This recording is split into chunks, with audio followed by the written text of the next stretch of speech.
Hello friends, आप सभी का स्वागत है मेरे चैनल स्मार्ट स्टडी 71 पर। वीडियो में आज हम लोग समझेंगे कि मोशन क्या होता है। यानी कि यह फिजिक्स का मेरा पहला चैप्टर है। फिजिक्स अभी तक मैंने स्टार्ट नहीं किया था, लेकिन यह मैंने पहला क्लास शुरू किया है जिसे पहला चैप्टर का मोशन नाम दिया। मोशन का मतलब क्या होता है? गति। यानी किसी भी वस्तु में या किसी भी ऑब्जेक्ट में जब अपने वो एग्जिट जो पॉइंट होता है उससे वो चलना प्रारंभ कर दे, यानी उसके गति में परिवर्तन हो जाए, वही क्या कहलाता है? मोशन कहलाता है, गति कहलाता है। इसके पहले जो होता है हम रेस्ट को थोड़ा समझ लेते हैं। रेस्ट क्या होता है? यानी कि आराम समझते हैं ना, रुकना, वो रेस्ट होता है।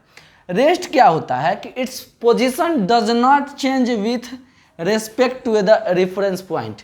रेफरेंस पॉइंट क्या होता है? कोई भी अगर ऑब्जेक्ट चलना प्रारंभ करता है तो चल तो रहा है, लेकिन उसके गति में कोई चेंज नहीं होता है। जैसे जानते हैं मोटरसाइकिल, बहुत लोग क्या करता है, दूसरा स्टैंड खड़ा कर देता है और गाड़ी को चालू कर देगा, एक्सीलरेटर मार हो कर रहा है, लेकिन उसका एकदम माने चक्का चल रहा है पिछला, लेकिन गाड़ी आगे बढ़ता नहीं है, उसको कहते हैं रेस्ट। यानी आप दौड़ रहे हैं एक ही जगह, लेकिन जब आपका रेफरेंस पॉइंट है, मान लेते हैं यहाँ से है, यहाँ से आप आगे बढ़िएगा तब ना। यानी कि आप पूरा दौड़ रहे हैं, एक ही जगह पूरा कूद रहे हैं, आया आपके रेफरेंस पॉइंट में कोई चेंज नहीं हो रहा है, तो उसको मोशन कहेंगे? नहीं कह सकते हैं, गति कहेंगे नहीं। जब आपका रेफरेंस पॉइंट में चेंज ना हो तो उसे हम रेस्ट कहते हैं, और चेंज हो जाए तो उसे गति कहते हैं। बाइक को लेते हैं ना, बाइक को अगर चलाना शुरू करते हैं तो जैसे ही हम चलाते हैं तो बाइक आगे की तरफ भागती है। जब आगे की तरफ भाग के जाएगी, अब वो कहाँ जा रही है वो मतलब नहीं है। आगे की तरफ जब जहाँ आप स्टार्ट किए हैं वहाँ से अगर चलना प्रारंभ कर देती है तो उसे कहते हैं मोशन। लेकिन आप एक्सीलरेटर ले रहे हैं, पूरा लग रहा है कि दूसरे को पता चल रहा है कि गाड़ी आपका चल रही है, लेकिन चल नहीं रही है। कितना लोग दूसरे स्टैंड पर खड़ा करके मार चला रहा है, पिछला चक्का एकदम पूरी तरह से नाच रहा है, लेकिन वो गाड़ी आगे की तरफ बढ़िए नहीं रहा है। उसको क्या कहते हैं? रेस्ट, आराम, स्थिर अवस्था, है कि नहीं। लेकिन वह गाड़ी अपने स्थिर पॉइंट से अगर वो डायरेक्टली चलना शुरू कर देता है तो उसे कहते हैं मोशन, उसे कहते हैं गति। समझ गए ना? तो दोनों में क्या अंतर होता है आप देखिए, क्योंकि कोई भी ऑब्जेक्ट जो अपना एक पॉइंट होता है जहां से वो किसी चीज को चलना शुरू करता है, अगर उसके अवस्था में यानी कि उसके स्थिति में चेंज लाएगा, यानी कि वहां से वो दूसरी जगह जाएगा, तो उसे हम कहते हैं मोशन। अगर नहीं गया, वहीं पर वहीं मतलब वहीं दौड़ रहा है, वहीं एक ही जगह सब कुछ काम कर रहा है, तो उसे हम कहते हैं क्या? रेस्ट कहते हैं, आराम कहते हैं, स्थिर कहते हैं, है ना। यानी उसके कोई पोजीशन में चेंज नहीं हुआ। हम यहाँ दौड़ रहे हैं, एक ही जगह दौड़, लग रहा है लोगों को कि दौड़ रहे हैं, लेकिन दौड़ कहाँ रहे हैं, हम तो एक ही जगह हैं, है कि नहीं। जिम वगैरह में देखिएगा, वहाँ एक ऐसा एक्सरसाइज होता है कि मतलब लगता है कि आप पूरा स्पीड में दौड़ रहे हैं, लेकिन आपका कोई स्पीड में चेंज होता है क्या? क्योंकि वहीं पर आप रहते हैं, दौड़ तो पूरा रहे हैं, लेकिन आप स्थिर अवस्था में रहते हैं। लेकिन ऐसे बाहरी मैदान में आप दौड़ने जाते हैं तो ये जहाँ अपना रेफरेंस पॉइंट है वहां से सीधे आप स्पीड में चले जाते हैं। अब इन सब चीजों को जो है ना 2-3 चीजों में मापा जाता है। अब देखिए, अब उसको बाद में हम समझेंगे मापा कैसे जाता है।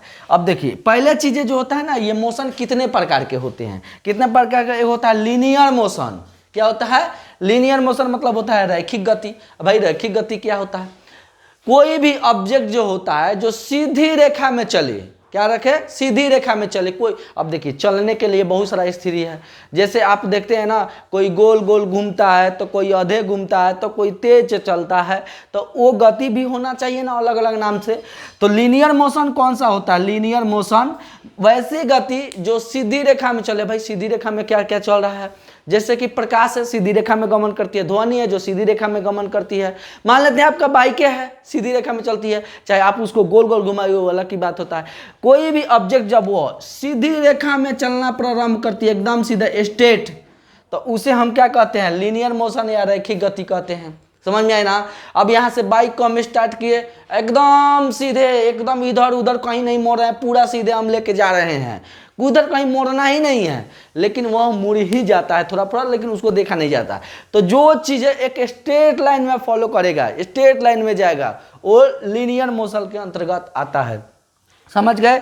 अब सर्कुलेटरी मोशन क्या होता है भाई?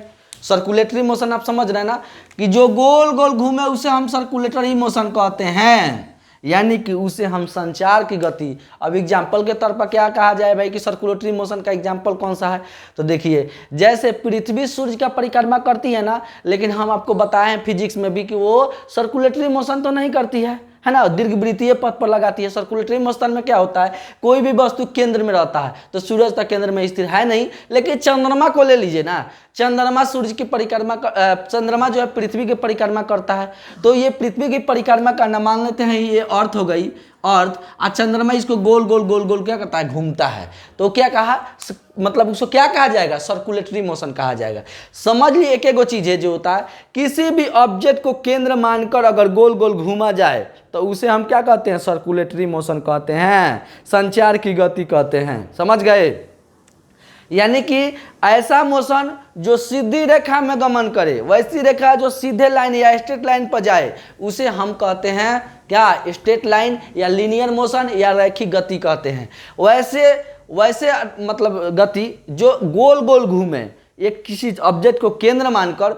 अब देखते हैं ना, मौत के कुआं में मोटरसाइकिल कैसे घुमाया जाता है, तो उसको भी गति कहते हैं, उसको भी मोशन कहते हैं। उसमें बाइक लेता है और पूरा गोल गोल गोल गोल गोल गोल घुमाता है, तो वो गोल गोल घुमाना ही क्या कहलाएगा। उसमें क्या होता है ना, उसका एक ऐसा बैलेंस जो होता है, अपना बैलेंस लेकर वो गोल गोल घूमता, बताएंगे किस चीज़ के कारण होता है, लेकिन यह जो गोल गोल घूमना ही क्या कहलाता है, आपको सर्कुलेटरी मोशन कहलाएगा, संचार की गति कहलाएगा। समझ गए। और मानने के तौर पर तो मान लीजिए है, सूर्य के पृथ्वी भी चक्कर लगाती है, लेकिन यह जो है दीर्घवृत्तीय पथ पर लगाती है, लेकिन इस चारों तरफ चक्कर लगाती है ना जी, तो जो चारों तरफ जो चक्कर लगाएगा वो क्या कहलाएगा, आपको सर्कुलेटरी मोशन के नाम से जाना जाता है। समझ गए भली भांति। अब देखिए ऑसिलेटरी मोशन क्या होता है, जिसे दोलनी गति कहते हैं, ऑसिलेटरी मोशन। अब भाई दोलनी की गति क्या है, जैसे हो गया पेंडुलम, पेंडुलम समझते हैं, नहीं समझते हैं। देखिए घड़ी में जो लगा हुआ पेंडुलम होता है ना, लोलक, ये ऐसे ऐसे हिलते रहता है। बहुत लोग पुराने, आज तक घड़ी का ज़माना ही खत्म हो गया, लोग सब मोबाइले में देख लेते हैं टाइम वगैरह, लेकिन जो फैसिलिटी वाले लोग होते हैं आज भी घड़ी लगाए हुए हैं, उनके घड़ी में पेंडुलम लगा रहता है, इस तरीके से वो हिलते रहता है, डुलते रहता है। तो क्वेश्चन पूछ देता है कि पेंडुलम की लंबाई को बढ़ा देंगे तो गति पर क्या प्रभाव पड़ेगा, पेंडुलम की लंबाई को घटा देंगे तो गति पर क्या प्रभाव पड़ेगा। क्वेश्चन बार बार पूछता है एग्जाम में, है ना। और पेंडुलम वही होता है जो गोल गोल घूमता है। सपोज चलिए पेंडुलम को आप नहीं समझते, झूला खेले हैं ना, झुलुआ झूलते हैं ना, अब बताइए, आप ही बताइए, एक बार में समझ जाइएगा, जब झूला के रस्सी को बढ़ा दिया जाएगा तो आपके गति पर क्या प्रभाव पड़ेगा।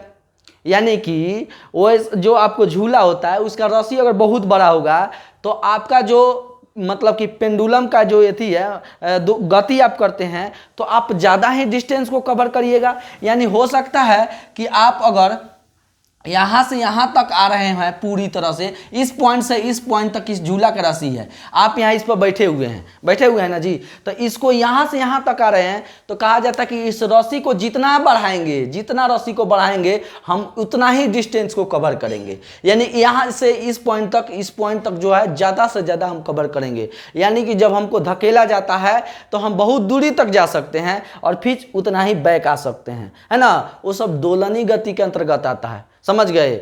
अगर इसके रस्सी को धीरे धीरे घटा देंगे तो इसका जो गति होगा वो थोड़ा धीरा होने लगेगा, है ना। यानी कि रस्सी की गति करेंगे तो उसका डिस्टेंस जो कवर होगा वो थोड़ा सा कम हो जाएगा, है कि नहीं। तो क्वेश्चन यही होता है कि पेंडुलम या किसी झूले के रस्सी को घटाया जाता है तो इसका आवर्तकाल पर क्या प्रभाव पड़ेगा, तो वो कम होता है, और बढ़ाया जाएगा तो इसका आवर्तकाल बढ़ता है। समझ गए। तो ये माइंड में होना चाहिए कि जब रस्सी बड़ा होगा तब निश्चित ही कि हम डिस्टेंस को ज़्यादा कवर करेंगे, और रस्सी छोटा होगा, अब छोटा रस्सी होगा तो ढकेलेंगे, कितना ढकेलेंगे, वो जितना उसका कैपेसिटी होगा उतना ही ना आगे पीछे ले जाएगा। तो वो देखिए, ये जो आप डिस्टेंस को कवर कर रहे हैं ये आधे ही कर रहे हैं, पूरा आप पूरा सर्कल तो नहीं ना कर रहे हैं। तो जो पूरा सर्कल करेगा ऑसिलेटरी मोशन, सीधे जाएगा लीनियर मोशन यानी कि रैखिक गति, आ उसे संचार की गति, पूरा गड़बड़ करेगा तो संचार की गति, आ जौन ये आधे करेगा तो ये आधे चंद्रमा की तरह वो क्या कहलाएगा, दोलनी गति के नाम से, यानी इसे ऑसिलेटरी मोशन के नाम से जाना जाता है। अब ऐसा ऐसा सोचिए कि क्या क्या होता है। मंदिर में बाबा जी का जो घंटा होता है ना, मारते हैं टकाटक, तो जो इधर से उधर जाके लगता है, सब दोलनी गति का उदाहरण है, ऑसिलेटरी मोशन का उदाहरण है। समझ गए। तो बाबा जी का घंटा और प्लस की जो है झूला और घड़ी में लगा हुआ पेंडुलम, सब किसका उदाहरण है, सब ऑसिलेटरी मोशन का उदाहरण है। समझ गए। आज जो पूरा पूरा गोल घूमेगा, सूरज के घूमे पृथ्वी और पृथ्वी के घूमे चंद्रमा, तो सब सर्कुलेटरी मोशन है। गति तो सब में है भाई, गति तो हो रहा है कि नहीं बताइए, सब में गति हो रहा है। आज हम सीधी रेखा में गमन करेगा, सीधे जाओ तुम एकदम, तुमको कोई रोकेगा नहीं, वो सब क्या कहलाएगा, रैखिक गति। इसे क्या कहते हैं, लीनियर मोशन, समझ गए, लीनियर मोशन कहते हैं, यानी कि रैखिक गति कहते हैं। आप समझ गए ना। अब इन सब चीजों को जो है कुछ चीजों में मापा जाता है। अब भाई क्या है मापा जाता है, इसको मापा जाता है सदिश राशि में, अदिश राशि में। पहचानिएगा कैसे कि भाई सदिश राशि क्या होता है, अदिश राशि। बड़ा एग्जाम्पल में पूछता है कि कौन सा सदिश राशि है, कौन सा अदिश राशि है। तो देखिए, इसको हिंदी में कहते हैं फिजिकल क्वांटिटी, मापने की इकाई। अब इन्हीं मोशनों को नापने के लिए कुछ राशियां होती है ना। और एक होता है स्केलर क्वांटिटी माने अदिश राशि, एक होता है वेक्टर क्वांटिटी माने सदिश राशि। अब देखिए, जिसमें द्रव्यमान होता है वैसी राशियां जिसमें क्या हो, द्रव्यमान होता हो पर दिशा नहीं। द्रव्यमान तो होगा लेकिन दिशा नहीं होगा। अब बताइए ऐसा क्या चीजें है कि भाई द्रव्यमान तो होगा लेकिन दिशा नहीं। अब देखिए, मान लेते हैं दूरी कह दें, दूरी अब डिस्टेंस। अब बताइए दूरी कह दिए तो कहाँ है, एक पत्ते नहीं है, दूरी कहाँ है।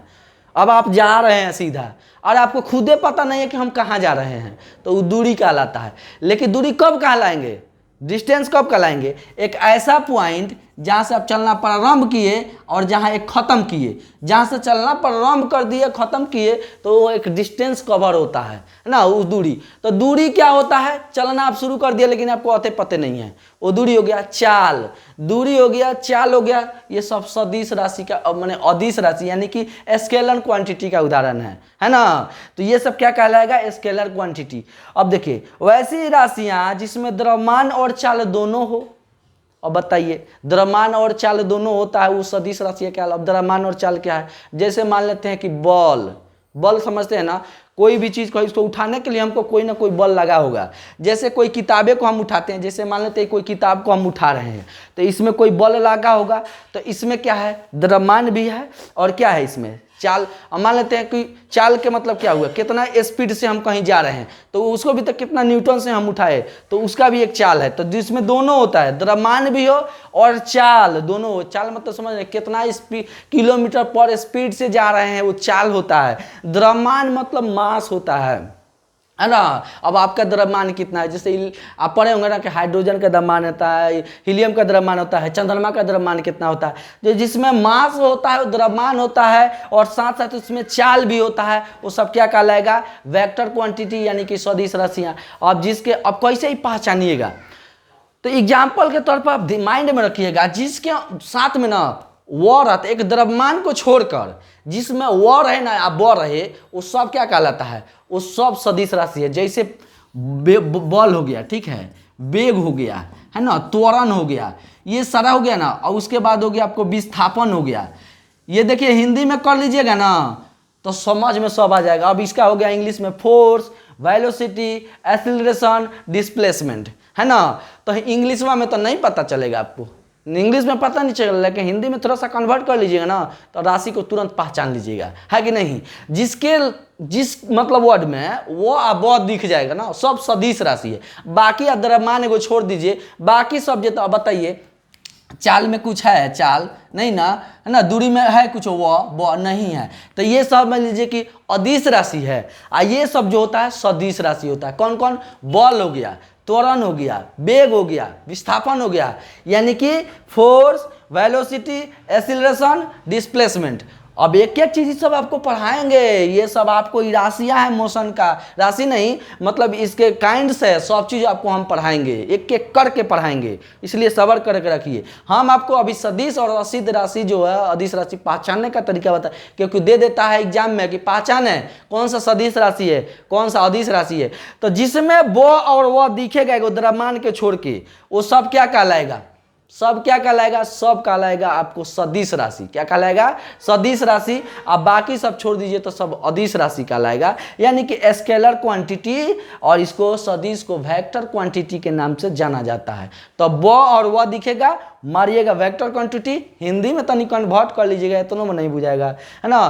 तो हिंदी में कन्वर्ट कर लीजिए तो आपको पहचानने का तरीका आ जाएगा। आपको ये कि सर हमारा वेग का इंग्लिश आपको पता है, वेलोसिटी का हिंदी का होता है पते नहीं है, तो वहाँ आप गड़बड़ा सकते हैं, समझे। तो हिंदी भी जरूरी होता है कहीं कहीं ट्रिक पकड़ने के लिए। तो ट्रिक अच्छा है, वो दिख जाए, कौन सा राशि, वेक्टर क्वांटिटी नहीं, यानी वेक्टर क्वांटिटी हो जाएगा, स्केलर क्वांटिटी नहीं, ठीक है। वेक्टर मतलब सदिश राशि।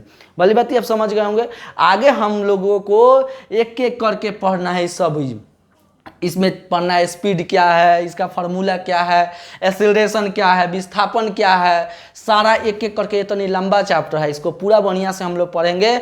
अगले वाले वीडियो में शुरुआत करेंगे एक एक करके, और उसका फार्मूला कैसे निकलेगा, इस पर न्यूमेरिकल कैसे बनेगा, हम एक एक चीज़ों को पहले पढ़ेंगे। अब भली बात ही सब चीज़ों को आप समझ गए होंगे। यह मेरा थोड़ा सा पहला क्लास है जिसको आप समझ गए होंगे। चलिए मिलते हैं अगले वीडियो में। जय हिंद।